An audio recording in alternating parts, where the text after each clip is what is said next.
खबर लक्सर से। लक्सर संगम पैलेस में ऑल इंडिया पत्रकार एकता एसोसिएशन का सम्मान समारोह आयोजित किया गया, जिसमें 2 दर्जन से अधिक राज्यों के पत्रकारों ने भाग लिया। इस मौके पर सभी पत्रकारों को बोलने और अपने संबोधन को रखने का समय दिया गया और हौसला अफजाई की गई। इस मौके पर मुख्य अतिथि के रूम में पहुंचे आम आदमी पार्टी के आजाद अली प्रदेश उपाध्यक्ष एवं उनके साथ में कई अतिथि आए, जहां सभी का फूल मालाओं से स्वागत किया गया। इस मौके पर प्रोग्राम में पहुंचे बिहार के पश्चिम चंपारण जिला बेतिया से जिला अध्यक्ष तनवीर आलम और उनके साथ में आफ्ताब रोशन, जिला मीडिया प्रभारी एवं मोहम्मद असलम भी इस प्रोग्राम में शिरकत के लिए पहुंचे, जहां उनका फूल माला से स्वागत किया गया तथा मुरादाबाद, बिजनौर, मुजफ्फरनगर आदि जिलों से काफी संख्या में पत्रकारों ने भाग लिया, जहां सभी पत्रकारों का चिन्ह देकर एवं सम्मान पत्र देकर सम्मानित किया गया।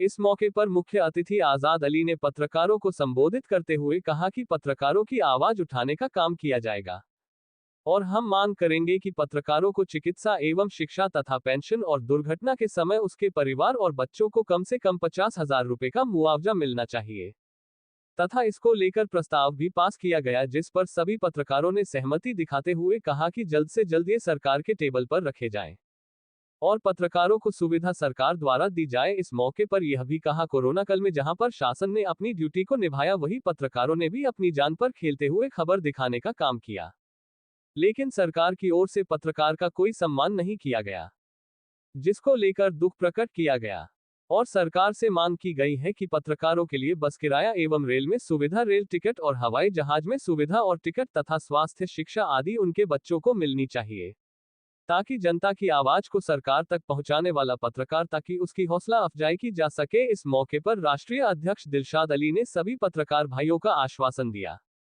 कि इन प्रस्ताव को जल्दी ही उत्तराखंड सरकार एवं केंद्र सरकार को भेजा जाएगा। इस मौके पर सैकड़ों पत्रकार उपस्थित रहे। समारोह के कार्यक्रम आपने रखा और पूरे ऑल ओवर इंडिया के पत्रकार आपके सभागार में लक्सर में मौजूद रहे, इस विषय में आपका क्या कहना है?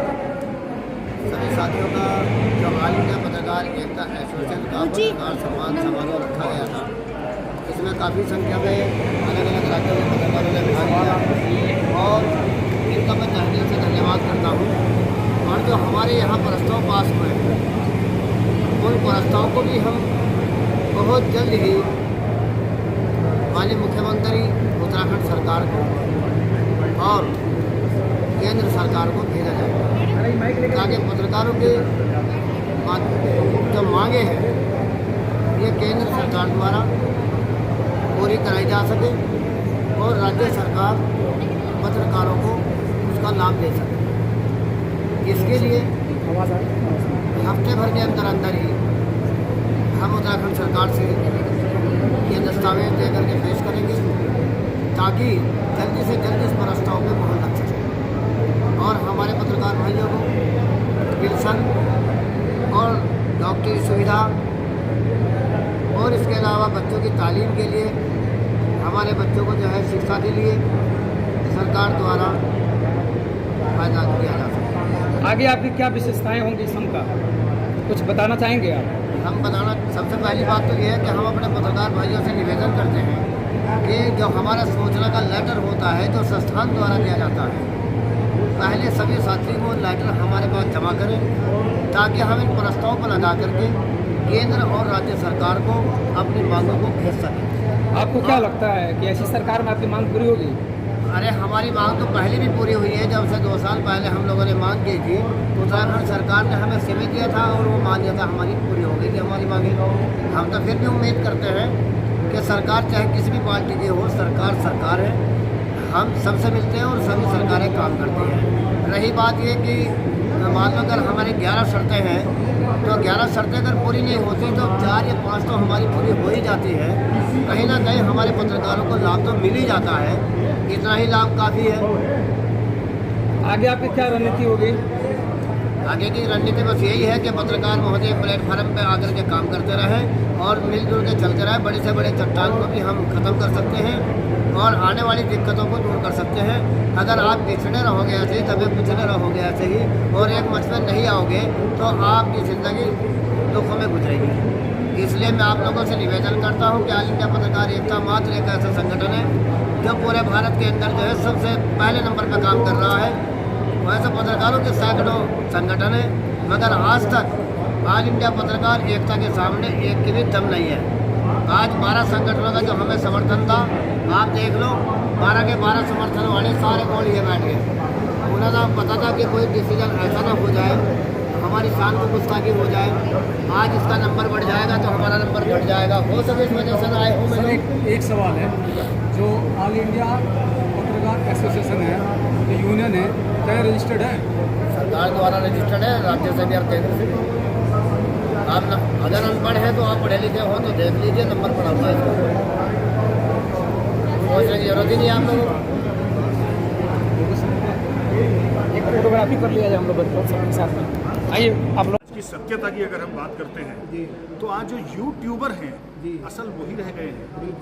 अगर आज आप किसी भी राष्ट्रीय चैनल की, किसी भी न्यूज़, बड़े संस्थान की न्यूज़ उसमें कोई आती है, मैं खुद भी एक बार उस न्यूज़ को देख के प्रमाणित नहीं कर पाता हूँ कि ये सच्ची खबर होगी। 2-3 चैनल, 4-5 संस्थान पे जब तक वो ना चल जाए, यकीन नहीं होता कि ये मीडिया के जो न्यूज़ चैनल हैं क्या सच्ची खबर दिखा रहे हैं या झूठी दिखा रहे हैं। तो आज जो स्थिति है वो किसी से छुपी हुई नहीं है।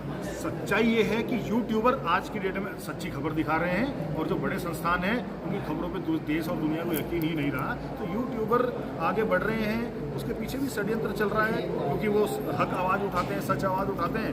गोरखपुर हो या कोई भी राज्य हो देश का, उनकी आवाज़ों को लगातार वो तो दबाया जा ही रहा है, ये किसी से छुपा भी नहीं।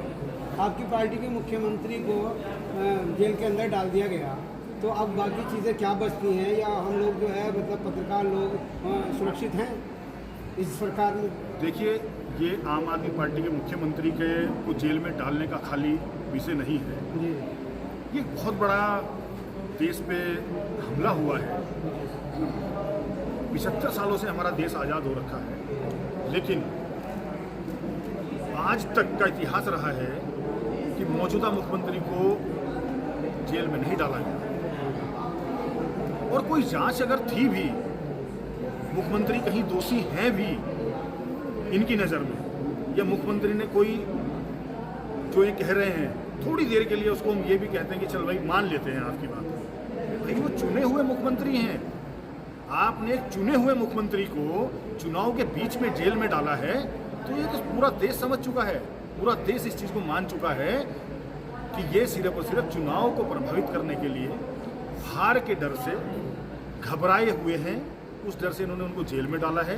नहीं तो मौजूदा मुख्यमंत्रियों को ऐसे जेल में नहीं डालता, वो कोई आतंकवादी नहीं थे, देश छोड़ के नहीं जा रहे थे। चुनाव के बाद भी जांच हो सकती थी, लेकिन जांच तो विषय ही नहीं है। मनीष सिसोदिया जी जेल में हैं, सत्येंद्र जैन जी जेल में हैं, कोई आरोप आज तक सिद्ध नहीं हुआ।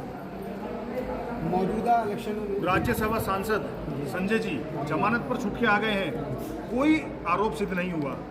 तो ये सिर्फ और सिर्फ इनका डर है, इनको डर है कि केजरीवाल जी की जो नीतियां हैं, केजरीवाल जी जिन नीतियों पे काम कर रहे हैं वो देश को पसंद आ रही हैं, देश उनको स्वीकार कर रहा है।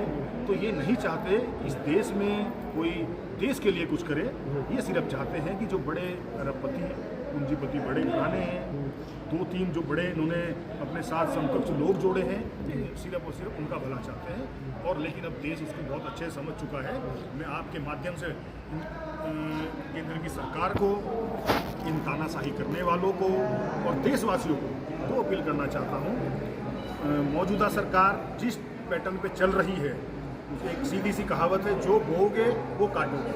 और देशवासियों से मैं कहना चाहता हूँ, सर्वोपरि देश है और देश से बढ़कर कुछ नहीं है। तो वाकई में अगर देश हित में देशवासी चाहते हैं तो मौजूदा जो सिस्टम है, सिस्टम को बदलना पड़ेगा। और अभी उस सिस्टम को बदलने का एक पर्व चल रहा है, चुनाव चल रहा है।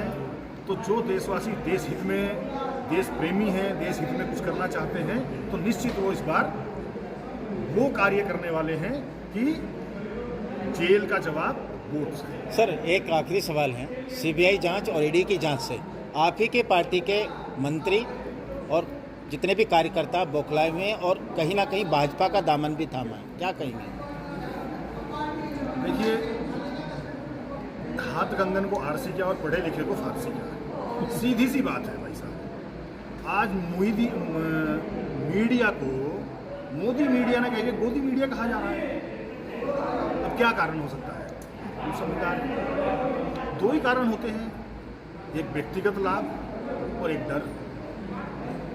तो आम आदमी पार्टी का जो कार्यकर्ता होगा व्यक्तिगत लाभ में तो जाएगा नहीं, लेकिन परिवार हर किसी क्या ईडी और सीबीआई जांच से बौखलाए हैं आम आदमी पार्टी के? बौखलाए नहीं है, मैं बता रहा हूँ। दो ही कारण होते हैं, एक व्यक्तिगत लाभ और एक डर, जो आज पूरे देश की मीडिया का भी हाल हो रहा है। छोटे संस्थानों की बात नहीं कर रहा हूँ, बड़े संस्थानों का हाल यही हो रखा है, या तो अपने व्यक्तिगत लाभ पूरे कर रहे हैं और या वो डरे हुए हैं। तो भाई सीधी सी बात है, आम आदमी पार्टी का जो कार्यकर्ता है वो व्यक्तिगत लाभ में नहीं जाएगा, लेकिन परिवार सबके हैं। इन लोगों के परिवार नहीं है, पूरा देश जानता है, लेकिन आम आदमी पार्टी के जो कार्यकर्ता हैं, जो हमारे नेता हैं, सबके परिवार हैं। डराया जा रहा है, तो बौखलाए हुए नहीं हैं। तो लेकिन ये डर बहुत ज़्यादा दिन नहीं चलने वाला, और देश इसको समझ चुका है। इसी पर्व में, इसी चुनाव में जो रिजल्ट आएंगे 4 जून को हम आपसे दोबारा बात करेंगे। जो रिजल्ट होगा देश का, वो इंडिया गठबंधन के पक्ष में होगा, और इंडिया गठबंधन 400 पार जाने वाली है। तो ये नारा जो इनका है ये उल्टा पड़ने वाला है। अब की बार ये 100 के आसपास, और गठबंधन 400।